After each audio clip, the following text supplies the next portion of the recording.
And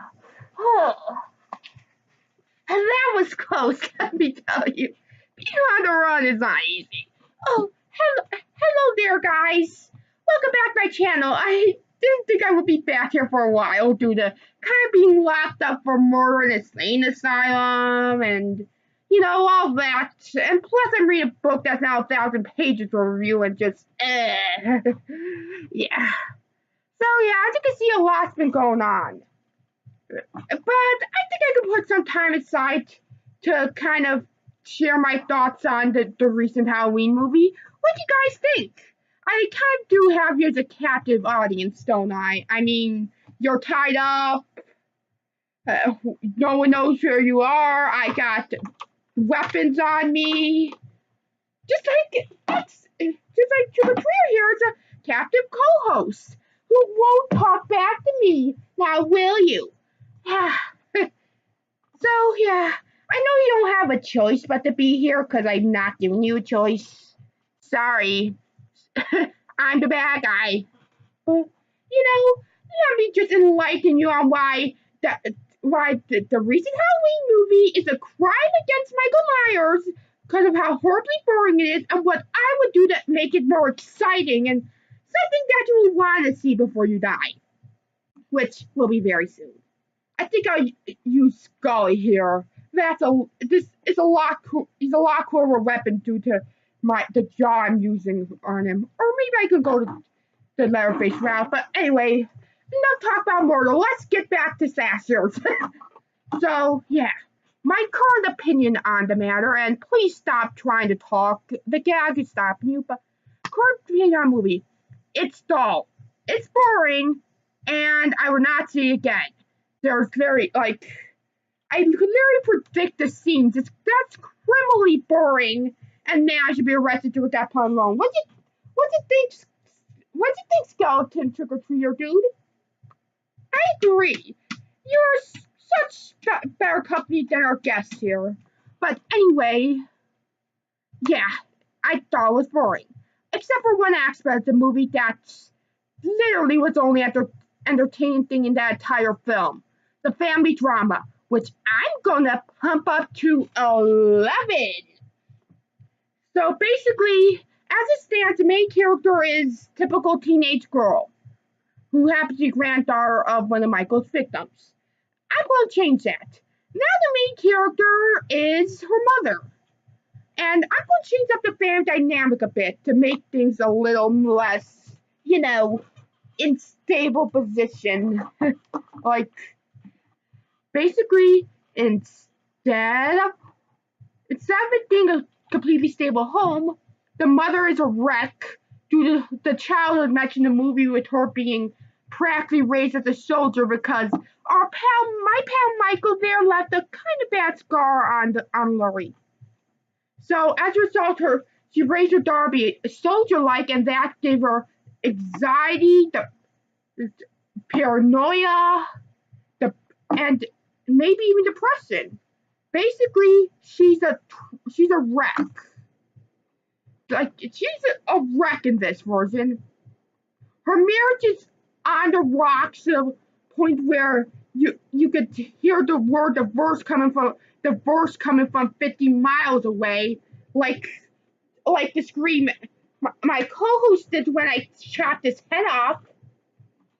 There's basically her mental disorders are wearing on the marriage.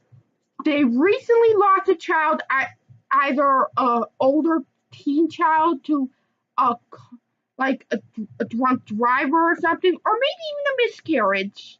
I don't know. Either way, she lost a child.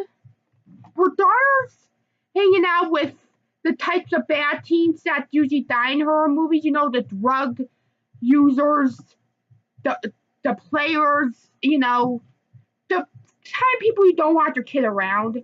And that's not helping her because she feels helpless to stop her daughter from making a mistake that could end her life like what happened to her son. And those are conditions in which Michael Myers breaks out of prison or an insane asylum. Man, he was an interesting guy there. Just staring at walls and all. But anyways, the moment she hears that he broke out, everything becomes worse. She begins seeing him in her nightmares. It makes her paranoia 10 times worse, makes her overbearing, unbearable. Basically, it's just out makes her so anxious, and the mother so anxious and so paranoid of what's going to happen to her, and if she could protect her kids from him, that it begins exacerbating already bad mental conditions, and basically to make things worse, he will go after the family. He just the closer and he it comes to coming Halloween, the closer he the closer the victims become to her or her daughter or something, or their husband. Then at first they're random people like prostitutes, drug addicts, maybe those reporters from the movie. But and but as it gets closer, he begins targeting people she cares about. Like maybe a psychiatrist she was talking to. It caused her to get a new one. The guy from the psychiatrist from the movie specifically, and I'll explain why I'm keeping his character the same later. But however, not now. Maybe some delinquent friends of her daughter's or daughter's boyfriend ends up dead as well. Or some friends of hers too. Like basically people they know, and we get to see Michael's kill these people. But we don't get to see him kill all of the victims that die in the movie, and I'll explain why in a bit. But so you get the picture. He broke out of prison awesomely, begins stalking her, creating more stress and anxiety and make her act more out there, which causes a divorce to come up, and her to definitely going to lose custody of their daughter because of her mental state. So basically, the family's on shaky ground. There's a lot of juicy family drama that will keep you engaged when you aren't watching him kill someone. When you do see it, it's only someone we got to know, like a friend or psychiatrist or something like that. But when it isn't, we do not see it. You will not get to see every kill, and here's why. Halfway through the movie, it's going to be revealed there's a copycat killer that was inspired by Michael Myers, and that will put everyone at ease. And the scene following that reveal will be Michael Myers killing someone. Basically, everyone is at ease because they think the person doing all the murders was caught, but no, that's not the case. In fact, the reveal of the copycat killer will make the main character question if she was losing her mind when she was seeing Michael stalker, like he did throughout the entire film. Like, it'll make her question if she's losing her mind for real, and just, anytime you could get a character at their mental state, that's good drama. And the entire movie I want to be highlighted by one theme, and an ability to protect one's children. She couldn't stop the miscarriage to protect her son from being killed somehow in the movie.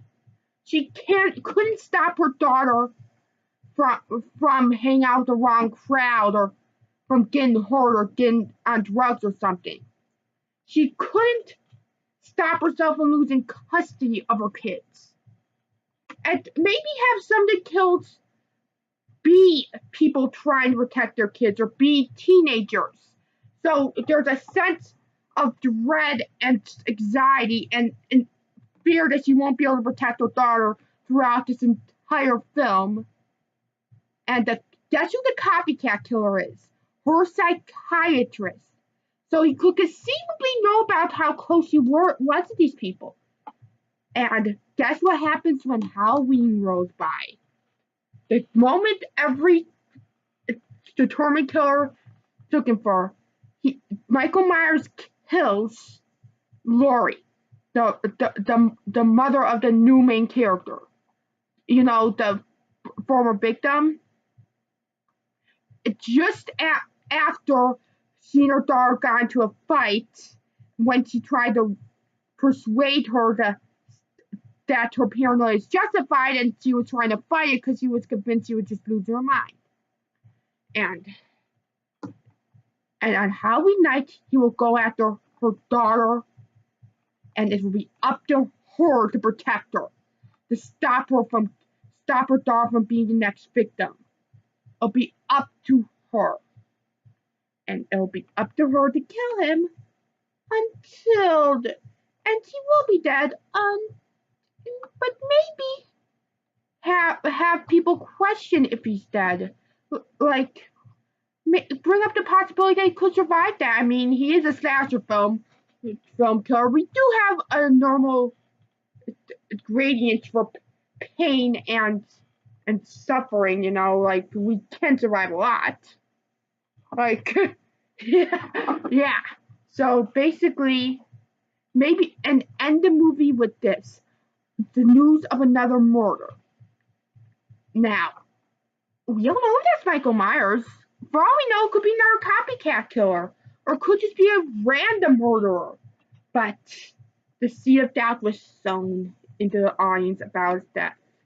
And that's the movie. It's very stitched together right now, like Leatherface's face mask. Man, those are cool. But anyways, that's the movie I came up with.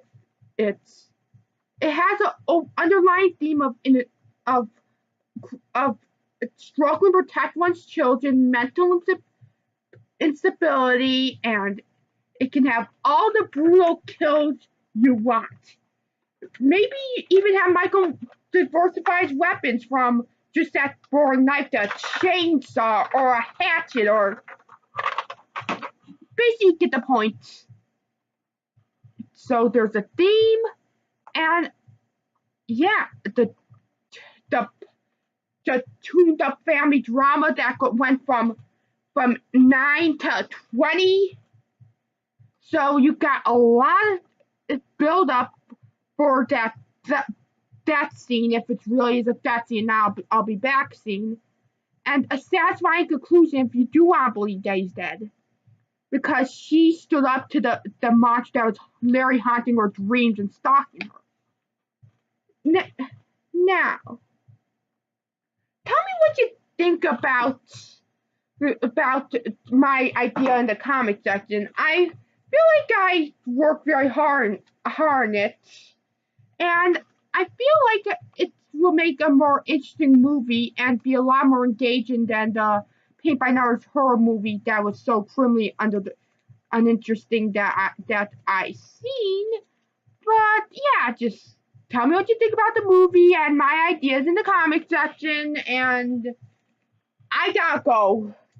I swear I can hear police sirens, and as everyone knows, they're probably coming for me. So yeah, have a nice day. I gotta kill you real fast. Thank you for being my captive audience, and bye.